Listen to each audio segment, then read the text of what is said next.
Welcome to சுடு தண்ணி. இன்னைக்கு நம்ம வீடியோவில் ரொம்பவே டிஃப்ரெண்ட்டான ஒரு வெஜிடபிள் சைடிஷ் ரெசிபியை தான் பார்க்க போகிறோம். பொடலங்காய் வச்சு ஒரு சூப்பரான ஸ்டஃப்டு ரெசிபியை பண்ண போகிறோம். மசாலா பொடலங்காய் எப்படி பண்ணுறதுன்னு பார்க்கலாம். இதோட இன்க்ரீடியன்ஸை நான் டிஸ்கிரிப்ஷன் பாக்ஸில் கொடுக்குறேன். இப்போ வாங்க சேர்ந்து சமைக்கலாம். இதுக்கு ஒரு மிக்சியில் 2 பெரிய வெங்காயம் சேர்த்துக்கலாம். கூடவே 4 பல் பூண்டு, 1 துண்டு இஞ்சி, 4 வரமிளகாய், 1 டீஸ்பூன் சீரகம், 1 டீஸ்பூன் தனியா சேர்த்துட்டு இதை நல்லா அரைச்சிக்கோங்க. இப்போ இந்த மசாலா ரெடியாக இருக்குது, இது இருக்கட்டும்.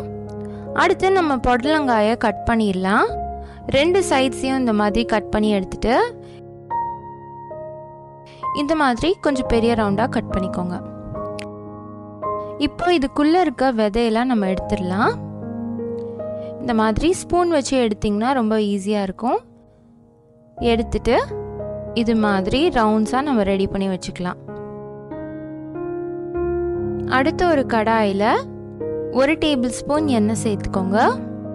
இதில் 1 பெரிய வெங்காயம் சேர்த்துட்டு நல்லா வதக்கிடலாம்.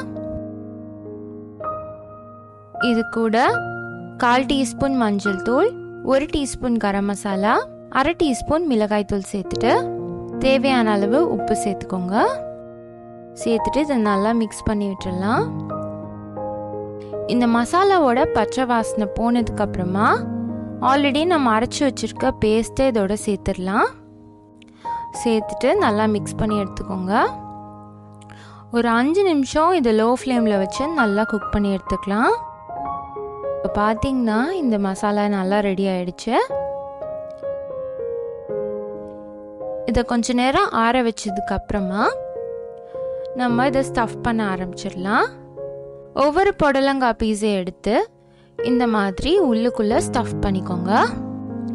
ஃபுல் ரவுண்டாக இருந்துச்சுன்னா உங்களுக்கு ஸ்டஃப் பண்ண கஷ்டமாக இருக்கும். லைட்டாக அமுத்தி ஒரு ஓவல் ஷேப்பில் கொண்டு வந்தீங்கன்னா ஈஸியாக உங்களுக்கு ஹோல்ட் ஆகும்.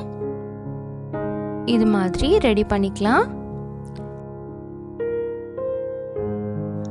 அடுத்து நம்ம ஃப்ரை பண்ண போகிறோம். அது கொஞ்சமாக ஒரு பேனில் எண்ணெய் சேர்த்துட்டு நம்ம ஸ்டஃப் பண்ணியிருக்க பொடலங்காவெல்லாம் அதில் சேர்த்துடலாம். இனிஷியலாக இதை ஒரு லோ ஃப்ளேமில் 5 நிமிஷம் நம்ம ஃப்ரை பண்ணி எடுத்துக்கலாம். கொஞ்ச நேரம் ஃப்ரை ஆனதுக்கப்புறம் ஒவ்வொரு சைடு மாற்றி திருப்பி போட்டுக்கோங்க. திருப்பி போட்டுட்டு இன்னொரு சைடும் நம்ம குக் பண்ணி எடுத்துக்கலாம்.